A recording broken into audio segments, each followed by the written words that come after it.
우리가 좀 포인트로 주목해야 될 부분은 일단 2차, 3차 때 발표됐던 그런 노선, 특별히 이런 것들을 좀 먼저 봐주셨으면 좋겠다라는 게 첫 번째 생각이고요. 그다음에 두 번째, 3기 신도시와 관련된 그 연장 노선들이 있어요. 전 국민이 내 집 마련하는 그날까지 여러분의 내 집 마련 도우미 서기열입니다. 오늘은 역세권 전문가 표찬 하우 에스테이트 대표님 모셨습니다. 대표님, 이번 최근에 4차 국가철도망 구축 계획이 발표가 됐는데요. 또 이번에 좀 주목할 만한 부분들이 2, 3기 신도시를 포함해서 수도권 외곽에서부터 서울로 이동을 편리하게 하는 수도권 광역철도망이 좀 확대가 된 것 같습니다. 이 가운데 특별히 지금 새롭게 등장한 노선이 있다면 어디일까요? 잠깐 내용을 좀 보시면요. 이번에 별내선, 분당선, 인천 2호선, 위례 3동선, 지하철 9호선 연장, 3호선 연장, 대장 홍대선, 위례 가천선, 신분당선 관련해서 제2경인선, 신구로선 이런 것들이 좀 언급이 되어 있거든요. 이번에 지금 다코스처럼 튀어나온 노선 중에 하나가 신구로선이라고 보여집니다. 그래서 신구로선이 그 시흥대하역에서 거기서부터 올라가서 온수, 그다음에 그 목동까지 연결되는 그 노선이 신구로선이거든요. 그런데 그 노선이요, 지금 현재 그 서해선하고 약간 애매한 노선입니다. 그래서 약간 대각선적으로 지나가는 노선이어서 분명히 그 지역에서는 그 노선이 생기면 상당히 나름대로 편한 노선이긴 하지만 그 구간에 기존에 있는 주택 밀집 지역들이 분명히 있어요. 그래서 정말 필요는 한 노선이라고 저는 보여지고요. 근데 노선의 어떤 목적지가 목동이라는 게 좀 아쉽다라는 거죠. 목동이 아무래도 거기도 주거 밀집지가 많은데 왜 그걸 목동까지만 갔을까? 그래서 좀 더 가서 좀 연계되면 좋지 않겠냐라고 보여져서 일단은 시작했다라는 게 저는 의미는 있다라고 보여지고요. 다만 좀 더 지켜봐야 된다. 신구로선이 일단 시작은 했다라는 데 의미를 둬야 그렇죠. 된다. 예. 그리고 이제 이 밖에도 대장 홍대선, 위례 과천선, 위례 3동선 등이 좀 많이 언급이 좀 되고 있는 것 같아요. 이들 어떤 노선이 사업성이 좀 있다고 보시나요? 제가 보는 기본적 관점은요. 일단은 연장선적 관점하고요. 그다음에 3기 신도시와 관련된 관점을 좀 따로 보시면 좋겠고요. 2차 때, 3차 때 언급된 노선들이 있었어요. 쉽게 말하면 대장 홍대선. 이것도 원래 원종 홍대선에서 시작을 했던 사업이고요. 그다음에 위례 가천선도 당초에는 가천 경마장에서 시작했던 노선이 지금 GTX역 과천역까지 연장돼서 나온 노선이거든요. 아무래도 여러 가지 사항들을 보면 기존에 언급된 걸 먼저 해줘야지 이번에 새로 나온 것들을 먼저 하기는 좀 어려울 수 있다라는 부분이거든요. 그래서 우리가 좀 포인트로 주목해야 될 부분은 일단 2차, 3차 때 발표됐던 그런 노선, 특별히 대장 홍대선, 위례 가천선 이런 것들을 좀 먼저 봐주셨으면 좋겠다라는 게 첫 번째 생각이고요. 그다음에 두 번째, 3기 신도시와 관련된 그 연장 노선들이 있어요. 교산 신도시 하면 3호선 연장이죠. 그다음에 왕숙이라 하면 9호선 연장이겠죠. 이런 식의 또 연장선이 있을 수 있고요. 또 아까 좀 중복된 얘기지만 대장 홍대선, 기존에는 원종 사거리, 그 원종 홍대선이었는데 대장지구까지 좀 연계돼서 되는 대장 홍대선 이런 것들도 3기 신도시 교통망하고 같이 좀 진행이 되잖아요. 이때 장점은 뭐냐면요. 우리가 신도시를 조성할 때요. 거기에는 광역교통 분담금이라는 게 투입이 돼야 돼요. 그 예산을 별도로 이렇게 예치를 하게 된단 말이에요. 아무래도 사업비가 만약에 1조다 그러면 그중에 30%, 그래서 어느 정도 일정한 금액은 그 분담금에서 하고요. 그 나머지 금액을 광역철도다 그러면 지자체 30%, 국가 70%, 도시철도다 그러면 지자체 40%, 국가 60% 이런 식으로 분배해서 나머지 금액들을 예산을 반영하게 돼 있다라는 거예요. 그러면 조금 여기는 더 빨리 진행될 수 있겠네요. 그렇죠. 아무래도 의지를 가지고 또 엊그저께 발표했던 광역교통 대책의 내용들을 좀 같이 놓고 보더라도 신도시와 어떤 연장선상 이런 것들은 좀 영향이 있겠다. 그래서 좀 두 가지 관점으로 포인트를 갖고 가시면 뭔가 여러분들이 투자를 하시든 내 집 마련을 하시든 아니면 집을 옮겨가시든 할 때 좀 이 부분을 잘 포인트를 잡고 가시면 구분이 돼요. 이런 일산 연장선도 있고 좀 분당선 연장선도 있고 좀 이렇게 새로 연장되는 부분들도 있고 그리고 말씀하시기로는 3기 신도시와 연계되는 라인들은 아무래도 조금 더 예산적으로 조금 더 많은 예산을 끌어올 수 있는 확률이 높기 때문에 더 빨리 진행될 가능성이 있다. 정책적으로 의지를 좀 가지고 진행을 할 수 있다라는 얘기죠. 또 수도권 광역철도에 대한 관심이 굉장히 높은데요. 조금 더 다양한 노선들 좀 설명해 주실 수 있을까요? 전체적으로 제가 지금 노선을 보면서 설명을 드릴게요. 일단은 그 별내에서 별가람역까지 이어지는 8호선 노선이 있습니다. 이번에 이 별가람역은 기존부터 나왔던 거거든요. 근데 8호선 자체가 노선이 짧아서 운행이 되게 많아요. 저는 별가람역이 진접선보다는 이 8호선 연장이 상당히 중요하다라고 보여지고요. 그다음에 또 많이 궁금해하시는 게 분당선 기흥에서 오산까지 연장되는 거. 이게 지역에서 지금 벌써 궁금증이 폭발을 하고 있습니다. 저도 그래서 많이 좀 고민을 했는데 일단 분당선에 대한 지금 수인 분당선이 운행되고 있거든요. 근데 그 수인 분당선이 이제 합쳐진 거예요. 수인선하고 분당선. 분당선이. 근데 현재 보면 죽전역까지 하루에 한 170대 정도 한쪽 방향을 기준으로 한 170대가 운행을 하고 있고요. 그 다음에 수원역 다음에 고색역이라고 있어요. 이제 고색역이 한 90대. 그 다음에 인천까지 한 50대 정도밖에 안 해요, 운행을. 그런데 아무래도 죽전까지는 많이 가고 실제로 많이 이용도 되지만 그 이후 구간은 선로의 용량이 좀 있는 거죠. 그래서 그것들을 좀 파고 들어가는 게 기흥 오산 구간이다. 그래서 분당선 연장 구간이다라고 보여지고요. 이 부분은 이게 쉽게 말하면 인천행, 오산행 이렇게 갈 수도 있다. 충분히 가능한 얘기다라고 보여지고 그 노선상에서 연장해서 보면 결국 하나의 방향은 오산행, 하나의 방향은 이렇게 인천으로 간다 그러면 나름 의미가 있다고 보여집니다. 그 다음에 이번에 3호선 오금에서 하남시청까지 가는 연장, 그 교산주가 이제 중심이 되겠죠. 아까 말했던 3개 신도시. 원래 처음에 가밀지구 조성할 때도 3호선 간다라고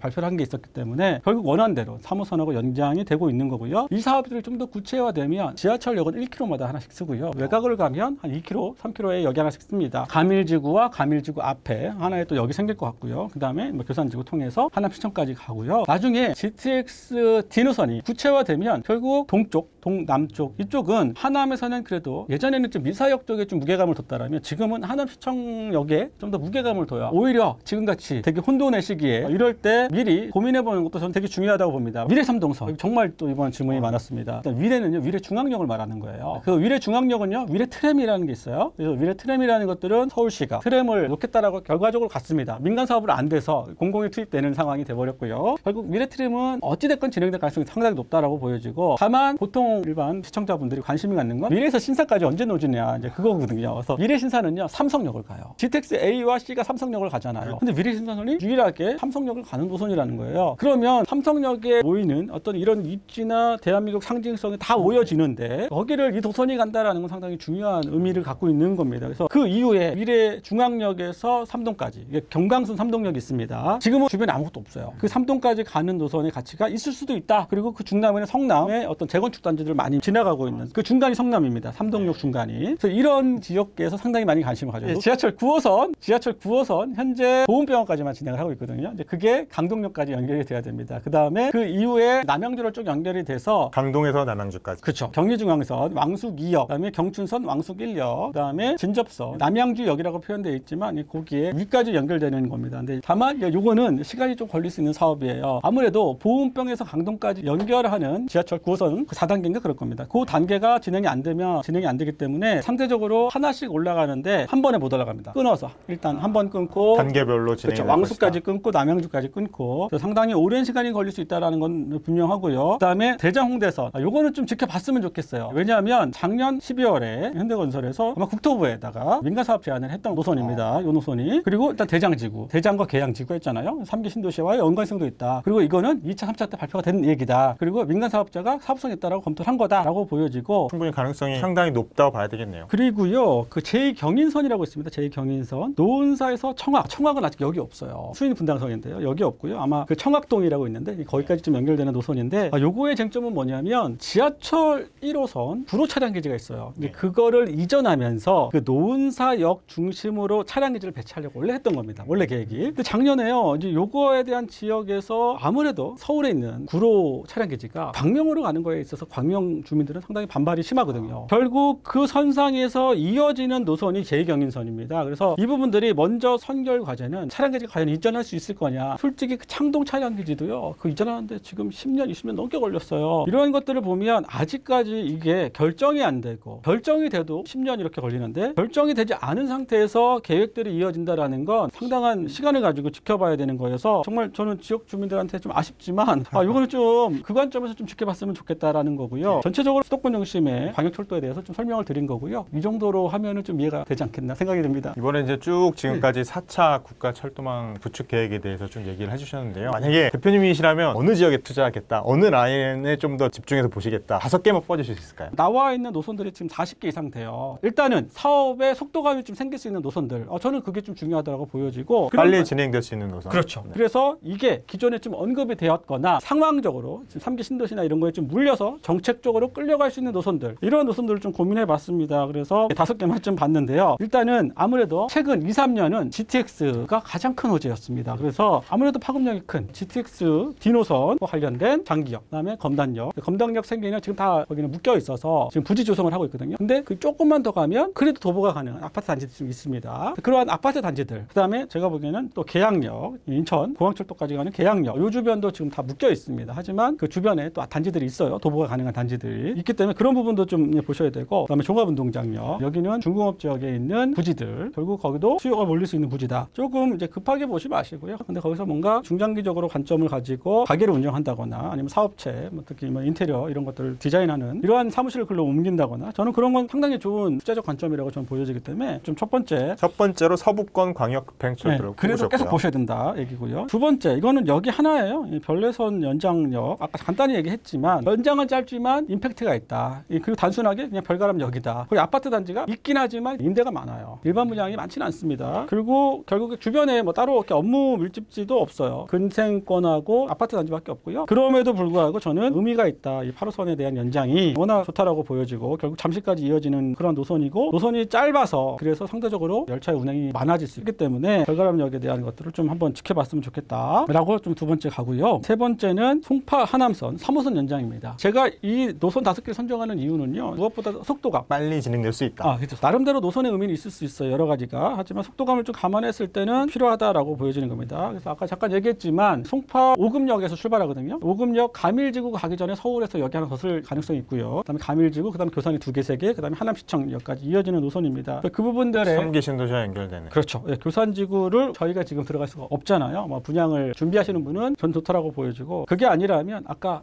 얘기했던 지역들, 가능한 역들, 그리고 교산도 좋지만요. 교산보다 입지적으로 상황을 보면 송파에 있는 가밀지구가 더 낫다. 세대수가 한 13,000, 14,000세대입니다. 그 공급되는 세대수가. 입지적으로는 더 위에 있고요. 밑에 또 북위례, 위례를 깔고 있기 때문에 하남이지만 서울과 거의 붙어 있는 겁니다. 근데 상대적으로 교산에 대한 집중이 너무 세서 교산만 자꾸 보고 있지만, 실제로 나중에 분양을 하거나 이제 아파트 가격들이 좀 어느 정도 이렇게 눌러주다 보면 아무래도 입지가 좀 더 우선인 곳에 저는 가격이 좀 더 우위에 있을 거라고 보여지기 때문에, 그냥 들리는 얘기만 보지 마시고 현실적인 입지 고려 이런 것들을 좀 하셨으면 좋겠다. 13,000세대가 결코 작은 세대는 아닙니다. 그래서 가밀지구도 좀 한번 보셨으면 좋겠다. 그거와 연계된 3호선 연장, 송파 하남선. 네 번째로 대장 홍대선. 이것도 마찬가지 3기 신도시입니다. 그다음에 대장은 아직 좀 고민이 될 거예요. 이거를 기존에 대장지구가 토지 계획들이 좀 정리가 됐는데 그 중간에 저는 보고 있거든요. 그 중간으로 될 건지, 아니면 나중에 청라 신도림선을 연장해서 조금 봉오대로라고 그 남쪽 축에 있어요. 봉오대로라고 그쪽으로 좀 내려갈 건지, 이건 좀 지켜봐야 되고요. 그 다음에는 기존에 이제 원종 홍대선 라인을 그대로 따라가는 거거든요. 또 원종 사거리요. 그 주변에 지금 가로정비 사업들이나 아니면 소규모 사업들이 많이 지금 하려고 하고 있어요. 그다음에 뭐 재건축 얘기도 나오고, 금액이 비교적 소액이에요. 소액이기 때문에 우리 시청자분께서 그런 부분들도 요즘 뭐 1억 미만, 공시가 1억 미만들 많이 찾고 하시니까 좀 주변에 잘 찾아보면 있지 않을까 좀 생각이 들고요. 그 위에 덕원지구가 어떻게 보면 그 홍대선 없으면 지금 상당히 교통이 외지예요. 근데 그 홍대선이 생기면서 가장 수혜 지역이라고 보여지는 게 덕원지구라고 보여져요. 왜냐하면 신도시기 때문에 이제 벌판에다가 진 거니까 교통이 없는 거죠. 서울 접근성이 나쁘진 않지만 자가용으로, 철도로는 없는 거죠. 거의 꽝인데 어떻게 보면 가장 기대하고 있는 지역이라고 보여지고, 그러기 때문에 그 덕원지구의 가치가 좀 더 있을 수 있다. 그래서 좀 덕원지구도 대장 홍대선을 같이 염두에 두고 보셨으면 좋겠다. 마지막은 어딘가요? 위례가천선. 세종에서 우선까지 연결되는 거. 그 부분은 또 얘기를 안 할 수 없는데요. 이미 이것도 2차 때 발표가 된 거기 때문에 그 연장선상에서 이어질 거라고 보고, 이 구간에서 역들, 뭐 삼성병원이 갈 수도 있고요. 아까 말한 봉정까지 들어가면서 수서도 걸치고요. 이런 부분들이 있기 때문에, 그다음 서울의 남단 끝단을 이렇게 지나가는 노선이거든요. 보면 서울의 그 남부축은요, 이제는 없는 게 없어요. 기존에 7호선, 2호선 다 겹치잖아요. 근데 그 제일 위에가 위례 신사선이 이제 보통 철도는 도로망 밑으로 가거든요. 도로 밑으로 가는데 마지막 한강변 밑으로 위례 신사선이 가고요. 그다음 서울 제일 끝으로 과천 위례선이 간다고 보시면 됩니다. 세곡동, 내곡동. 동서로 연결한다는 네, 그렇죠. 남부축 동서로 연결되는 그 마지막 축을 이용한 거기 때문에 저는 사업성은 있을 거라고 저는 보여지고요. 이게 약간의 플러스 알파가 있을 수 있다. 그래서 플러스 알파 부분까지 감안하면 지금 단계에서는 이 부분을 좀 적극적으로 고민해보면 어떻겠냐. 그러니까 제가 지금 이 5개의 노선은요, 이 4차 국가 철도망 구축 계획에 발표된 내용만으로 본 겁니다. 그래서 이거 말고도 GTX 노선들이나 다른 노선들, 아까 위례 신사선 이런 것들도 저는 중요하게 보기 때문에 그런 걸 좀 같이 감안해서 특별히 수도권 중심의 실현 가능성이 조금 더 빠른 것들, 그러니까 10년 내에 가능하지 않겠냐라고 보여지는 것들로 추려본 거고요. 네,